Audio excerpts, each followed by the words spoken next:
নমস্কার বন্ধুরা, welcome to Bengal engineers. আজকে ইন্টারমিডিয়েট যাওয়ার ফার্স্ট ভিডিও।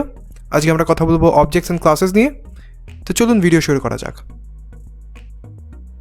সামনে আমরা দেখতে পাচ্ছি একটা স্টুডেন্ট ক্লাস ডিফাইন করা। সেই স্টুডেন্ট ক্লাসটার প্রত্যেকটা অ্যাট্রিবিউট আমরা দেখতে পাচ্ছি, যেমন কি name, roll number, section name. আর বাঁদিকে দেখতে পাচ্ছি আমরা 4টে ক্ষুদে শিশুর ছবি। সেই শিশুগুলো হচ্ছে এক একটা স্টুডেন্ট ক্লাসের এক একটা অবজেক্ট, একটা particularly defined object. Particularly defined কেন? কারণ প্রত্যেকটা অবজেক্টের দেখবেন অ্যাট্রিবিউটসগুলো পার্টিকুলারলি বা ইন্ডিভিজুয়ালি ডিফাইন করা।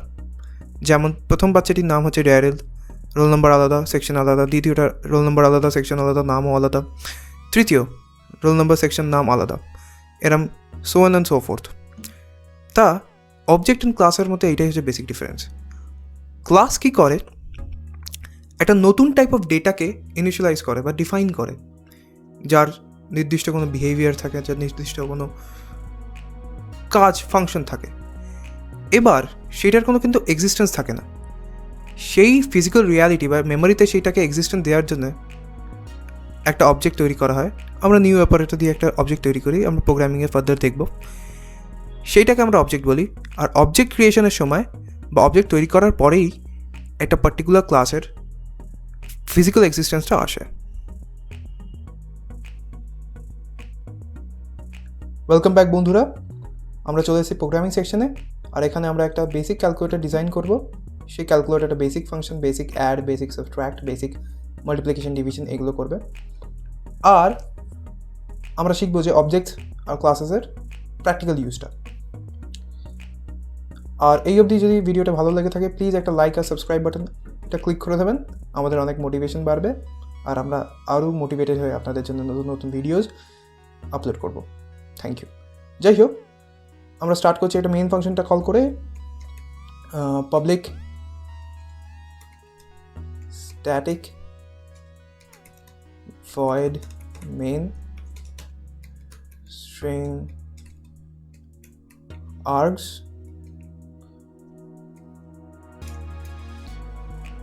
এই যে পুরো লাইনটা, এইটা হচ্ছে একটা মেইন ফাংশন কল করছি আমরা। এই মেইন ফাংশনটার ইম্পর্টেন্স হচ্ছে কম্পাইলার বা ইন্টারপ্রেটার যখন ফাংশনটাকে রিড করতে শুরু করে তখন এই মেইন ফাংশন থেকে স্টার্ট করে। এইটাই হচ্ছে স্টার্টিং পয়েন্ট। পাবলিকটা হচ্ছে একটা অ্যাক্সেস স্পেসিফায়ার, যেটাকে আমরা বলি পাবলিক, প্রাইভেট, প্রোটেক্টেড। অনেকগুলো অ্যাক্সেস স্পেসিফায়ার্স আমরা ফিউচারে পড়বো। সেটা হচ্ছে পাবলিক, মানে যে কেউ এটাকে অ্যাক্সেস করতে পারবে। স্ট্যাটিক, এটা একটা কিওয়ার্ড। ভয়েড হচ্ছে রিটার্ন টাইপ। আর মেইন হচ্ছে আমাদের যে মেইন ফাংশনটা। আর এটা হচ্ছে একটা আর্গুমেন্ট, স্ট্রিং আর্গুমেন্টস আমরা যেটা এন্টার করবো। আমরা যখন স্ট্রিং নিয়ে পড়বো, এই স্পেসিফিক্যালি আর্গুমেন্টস, ARGS, এটাকে আমরা স্পেসিফিক্যালি কভার করবো। তো আপনারা এইটুখানি আপনাদের আপাতত জেনে রাখা দরকার। পরবর্তীকালে আমরা আরও বেসিক কনসেপ্টসগুলো ক্লিয়ার করব। তা এবার আমাদের একটা ক্লাস তৈরি করতে হবে। ক্লাস সাপোজ ক্যালসি, নামটা ভালো। এখানে আমরা দুটো ইনস্ট্যান্স ভ্যারিয়েবল দেবো। এগুলোকে আমরা ইনস্ট্যান্স ভ্যারিয়েবল বলি।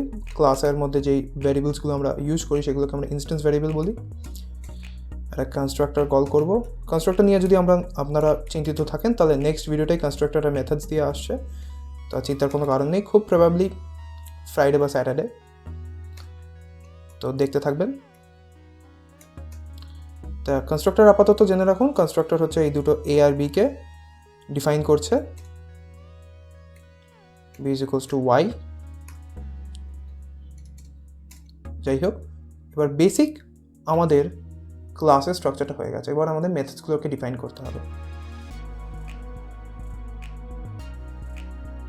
তো আপনারা এখন দেখতে পাচ্ছেন যে আমরা এই ফাংশনগুলো ডিফাইন করে নিয়েছি। ফাংশনসগুলো অ্যাড, সাবট্র্যাক্ট, মাল্টিপ্লাই।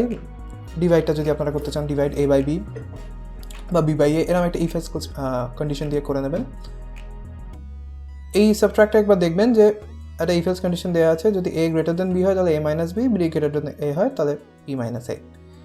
তো যাই হোক, আমরা অ্যাট্রিবিউটস বা বিহেভিয়ারগুলো একটা ক্লাসে ডিফাইন করে ফেলেছি। এবার আমরা দেখব অবজেক্ট ক্রিয়েশন। আমরা মেইন ক্লাসের মধ্যে চলে যাব। সাপোজ প্রথম অবজেক্ট, আমরা এখানে অবজেক্ট ক্রিয়েট করতে গেলে আমাদের ক্লাস নেম, অবজেক্ট নেম, প্রথম অবজেক্ট 1 দিই। নিউ ক্যালসি। এবার এই ক্যালসি এর দুটো প্যারামিটার আমরা পাস করব, মানে দুটো ইন্টিজার আমরা পাস করব। প্রথমটা আমরা 20,30 নিচ্ছি, হলো সেমিকলন, অবজেক্ট ক্রিয়েট হয়ে গেল। অবজেক্ট ক্রিয়েশন মানে কি, এই ক্লাসটা কিন্তু এতক্ষণ এই অবজেক্ট ক্রিয়েশনের আগে অবধি কোনো ফিজিক্যাল এক্সিস্টেন্স মেমোরিতে ছিল না।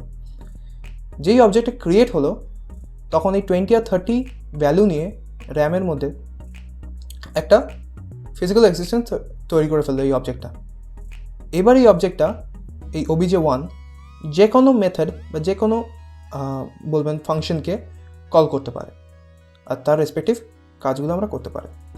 তো ফার্স্টে আমরা অ্যাড ইয়েটাকে নিয়ে দেখি, obj1 ডট অ্যাড। এবার এখানে একটা প্রবলেম হচ্ছে, obj1 ডট অ্যাডকে কল করলেই হবে না, এটাকে প্রিন্ট করাতে হবে। তো আমরা এখানে z is equals to obj1 না করে আমরা ডাইরেক্টলি এখানে প্রিন্ট করে দিচ্ছি system dot out dot print ln।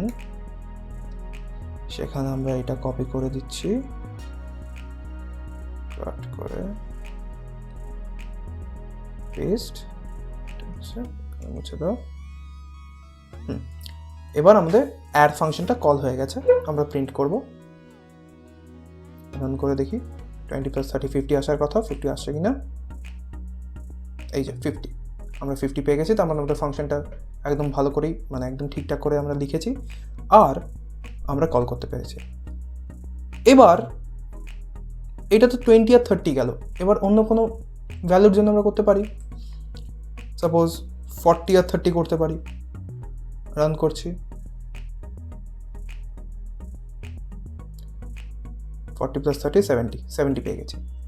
এবার আপনারা বলবেন যে আমরা স্টুডেন্ট ক্লাসে যেমন দেখেছি বিভিন্ন বিভিন্ন বাচ্চারা বিভিন্ন বিভিন্ন অবজেক্ট, তো এখানে সেটা কখন লাগছে? আমরা তো এখানে 20 জায়গায় 40 জায়গায় 30 ডিফাইন করে আমরা যে কোনো নাম্বারস ইমপ্লিমেন্ট করতে পারি।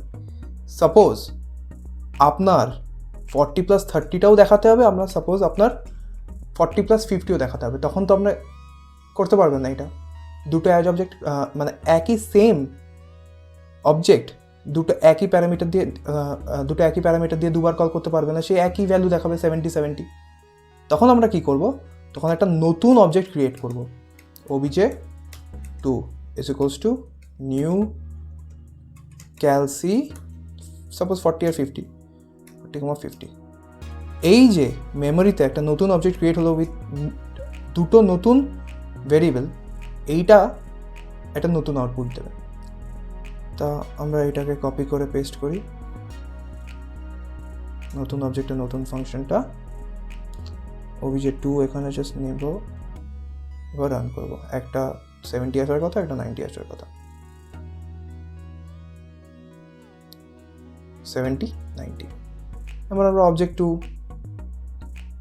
আমরা এটা পেস্ট করি, এবার এটা সাবট্রাক্ট করে দেখি, obj1 dot sub paste obj2 dot sub। আপনারা মনে মনে করতে পারেন প্রথমটা আসবে 10, দ্বিতীয়টাও 10 আসবে। তা সাপোজ ঠিক আছে, আমি এখানে চেঞ্জ করে দিচ্ছি, এটা 100 করে দিই। এবার দেখা যাক অ্যাডিশনসগুলো এসছে 70 140 additions, 40 + 30 70, 40 + 100 140। আর সাবস্ট্রাকশনটা প্রথম অবজেক্টের হচ্ছে 40 - 30 10 আর 100 - 40 60। এই 100 - 40টা আপনি ভাববেন যে 40 - 100টা -60 কেন আসেনি, আমি এখানে একটা ইফ এলস কন্ডিশন লাগিয়েছিলাম যাতে মাইনাসের এক্সেপশনটা নালিফাই হয়ে যায়। তা এইটাই হলো সব all and all about objects and classes. এরমভাবে আপনার মাল্টিপল অবজেক্ট একটা পার্টিকুলার ক্লাসে করতে পারেন। যেমন স্টুডেন্ট একটা ক্লাস ডিফাইন করেন যেখানে স্টুডেন্ট নেম এন্টার হচ্ছে, স্টুডেন্ট রোল নাম্বার এন্টার করছেন, আর মাল্টিপল অবজেক্টস নিয়ে সেগুলোকে এন্টার করে একটা ডেটা এন্ট্রি করতে পারেন। আমরা পরবর্তীকালে আমরা অনেক অ্যাপ্লিকেশনস দেখবো অবজেক্ট আর ক্লাসের। তা এই ভিডিওটা এই অবধি। Thank you very much. Please subscribe করবেন ভালো লাগলে। Thank you.